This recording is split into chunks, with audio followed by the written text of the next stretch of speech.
Hi guys, and welcome back to another Premier League prediction video. Now last time out we didn't get any scores correct, but there were some very strange results. Arsenal and Man City both losing, both big shocks. Liverpool losing might not be such a surprise this season, but 3-0 to Wolves is definitely a shock. So it was just a very weird weekend of results. Let's hope we can do a bit better this weekend. First of all, let's set a like target. Let's try and hit 5 likes on this video. Make sure you subscribe to the channel as well. Just hit 170 subscribers. Very, very thankful. And I'm wanting to hit 200 before the end of the season. That'll be a massive, massive achievement. I'll be very happy with that. So, if you enjoy the content and you think others might, make sure to share my channel. And let's try and get to 200 subscribers. Now let's get in to my predictions. And we start off in London with West Ham taking on Chelsea. It's an exciting fixture. West Ham have started to pick up their form a bit. A win against Everton and then a draw against Newcastle. 2 results that they really needed. The one against Newcastle is a bonus. And West Ham, are they going to start to climb out of that sort of relegation battle that they are in? I think they'll be fine, but they have been very hit and miss this season, so you never know, they could go back onto a losing streak.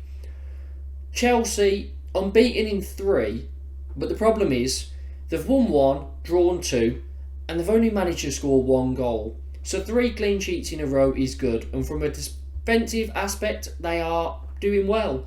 But in attack, they still look to be lacking a finisher. Now, they've made some very strong signings. We should get to see a lot of them playing in this match, which is the reason I'm going to go for Chelsea to get another clean sheet and just nick it 1-0. Up next is Arsenal against Brentford. And I believe this is a tougher fixture than some might think. Now, Arsenal, very strong all season, still top.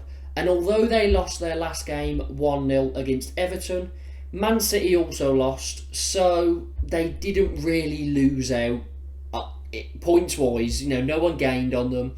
There's still the same gap ahead, which is very good for them that Man City didn't capitalise. But they'll be hoping to bounce back here. But they're playing a Brentford side that are unbeaten in 9. They've won 4 out of their last 5. And they've won 3-0 against Southampton in their last game. So Brentford really are a strong side at the moment. And that's why I've got a feeling that maybe Arsenal are going to go for a bit of a patch here. Brentford will be hard to beat. And I think they are going to get a point. So I'm going to go 1-1. Palace up against Brighton. Now there's a big rivalry here and this match tends to end in a draw recently. But I'm going to go for something a little bit different.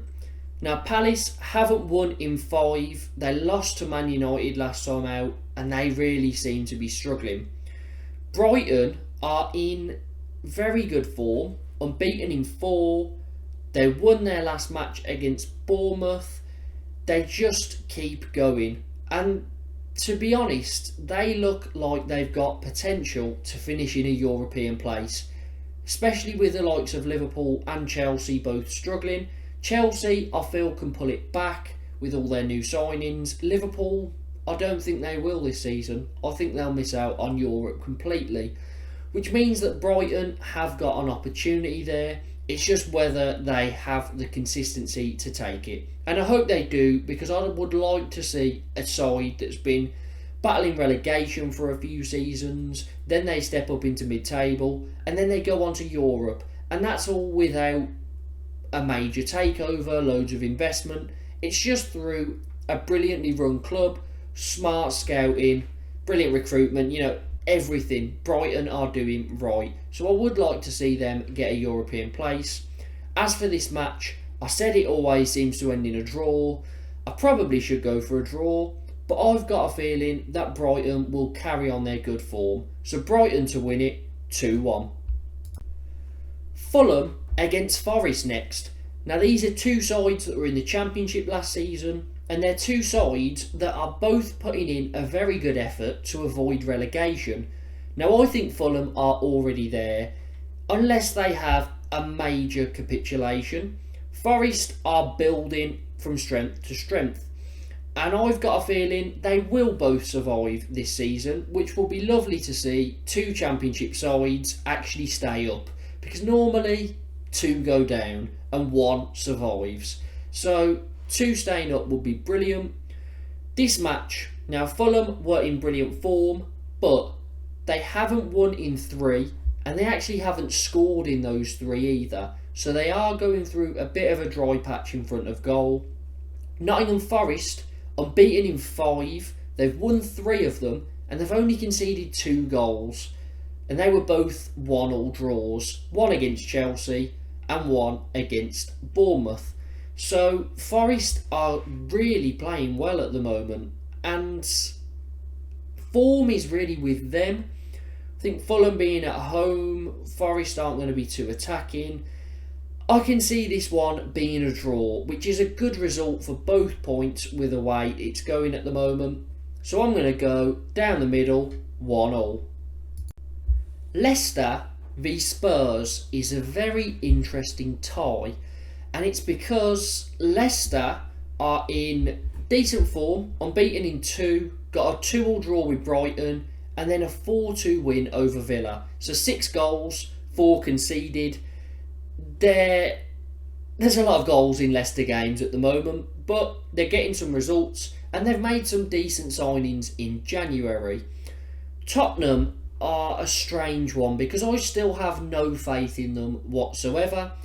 They've just won 2 games in a row, both 1-0. The latest was 1-0 at home against Man City, which is just crazy, because now that makes Man City 5 games at the Tottenham Hotspur Stadium without a goal, so obviously without a win as well.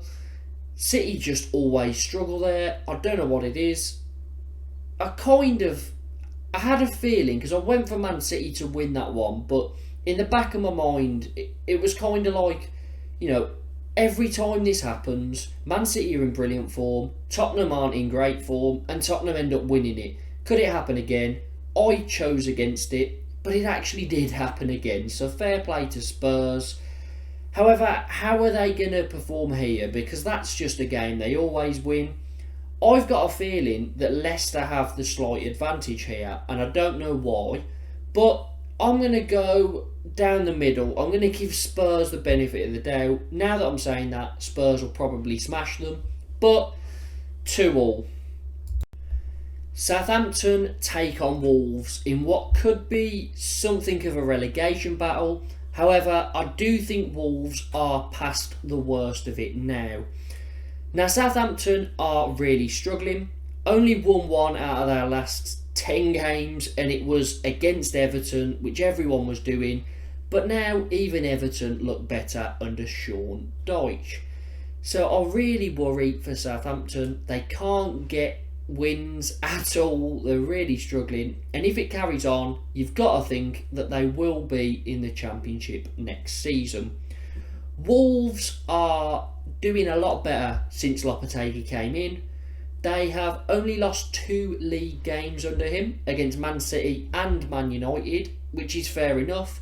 And they did record a brilliant 3-0 victory over Liverpool last time out, which sort of shows you how many issues Liverpool are having at the moment, but also that Wolves have came quite a long way since the start of the season.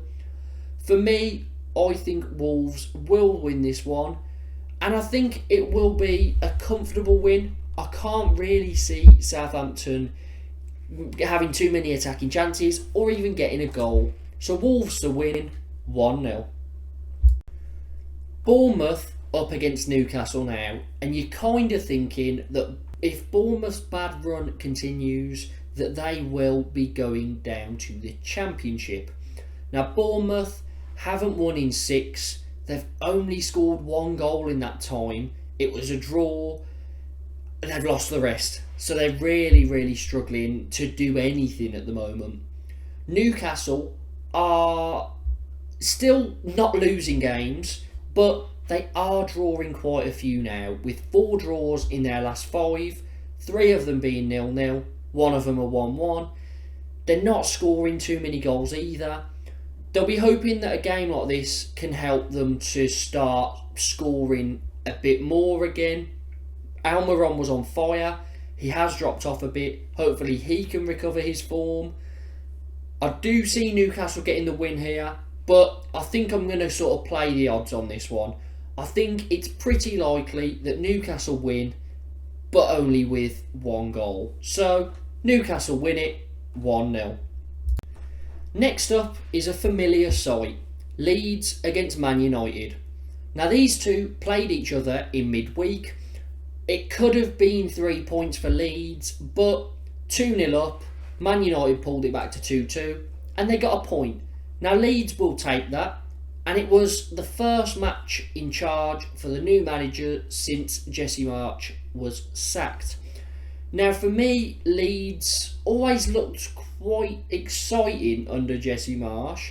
Now I only watched about 1 in 4 games, so Leeds fans will probably correct me and tell me it was appalling. But from what I always seem to see, Leeds were quite exciting. They always seemed to play pretty well and put up a competitive match, but they just could not get the results. And obviously football is a results business. If you're not getting the points, you're gonna get sacked. Man United are in good form. Their last match, funnily enough, 2-2 against Leeds as well. It was in midweek, and that's making it very difficult for me to call. Now that's fresh, 2-2 midweek. Man United were at home. Now that Leeds are at home, does that give them a better chance? I don't know. I'm not sure how to call it. A major factor, Casemiro was out. Casemiro is still out. It was a straight red card. So what's that going to mean for this one? I'm not too sure. I'm going to go for Man United to get all 3 points. I know it might not make too much sense with what Leeds just did at Old Trafford, but I've just got the feeling that Rashford's probably going to score again and Man United will manage to get the points. So United to win it 2-1. Man City take on Villa, and can they recover on the back of their favourite fixture, Spurs away? They lost it again. I can't believe they've lost and haven't scored again at the Tottenham Hotspur Stadium. Their record there is just ridiculous. But, you know, City, they're just a bit stuck when it comes to playing Tottenham away. I'm sure they'll bounce back here. They're playing against the Villa side that looked pretty good defensively, 4 games unbeaten, but then they played Leicester and they lost it 4-2. So they'll be hoping that that's just a one-off bad defensive performance, but could it be more than that? Could the actual Villa players be becoming themselves again after, you know, a new manager comes in, does very well, but have they reverted back to their old ways? Maybe they have. Tyrone Mings, you know, will be Tyrone Mings, so he was Bournemouth's 4th or 5th choice centre-back for a reason, and I don't think that Villa will get anything here. I think they'll struggle defensively. Man City to win 2-0. And finally, it's possibly the most exciting Merseyside derby for a very long time. Liverpool against Everton. And there's a lot of unknown about this one. Now, Liverpool are in awful form. I don't know what's wrong with them. They haven't won in 4, have only scored 1 goal in those 4 games, and they've lost 3 of them. And they've actually conceded 3 in all of those losses against Brighton, Brentford and Wolves. So Liverpool are really, really struggling at the moment. Everton were in awful form, but you can forget about all that because Sean Dyche just came in and in his first match takes on the league leaders that had only lost 1 game all season and beats them 1-0. It's such a Sean Dyche thing to do, and for me, he has to be in the conversation for the best manager in terms of a manager that takes over a lot of clubs that are struggling. Not talking about Guardiola's, Alex Ferguson's, Jose Mourinho's. I'm talking about Sam Allardyce's and Steve Bruce's. I think Sean Dyche is a very good candidate for that because the job he did at Burnley was brilliant, and he came in at Everton and he's just done that. What a result. And if they can continue in that sort of form, then they have got themselves a very good manager, and I'm sure they will be safe. But it could all go terribly wrong. We're not calling anything off yet. However, I'm going to go for something that's probably a bit controversial, probably quite upsetting if you're a Liverpool fan, but I've got a feeling that Everton are going to get the better of you here. You're going to be up for the match, both sides are, but I've just got the feeling with Liverpool's current struggles, Sean Dyche being a very good defensive manager, Everton looking a lot better at the moment. I know it's only one game, but it was a brilliant win. I'm going to go for Everton to get all 3 points here, 2-1. So, those are my predictions for these Premier League fixtures. Let me know down in the comments what your predictions are, and make sure that you hit that like button. Remember, 5 likes, subscribe if you're new to the channel. If you're already subscribed and you think you know some people that will enjoy this content, then make sure to share it with them. We're aiming for 200 subscribers by the end of the season, so let's make that happen. I've also started a Football Manager career mode. I will be streaming over on Twitch as and when I can. My Twitch link is jclark74, so make sure to head over there and drop a follow. And we are taking on the job of Newcastle United. I know I'm a Birmingham City fan, but last season I did a Birmingham City career mode. I wanted something a bit short term because I don't have a massive schedule at the moment. And I thought taking on Newcastle, just got investment. It's an interesting scenario. How far can we take them? That's it from me. Make sure to subscribe and like the video, and hopefully we get a good weekend of fixtures.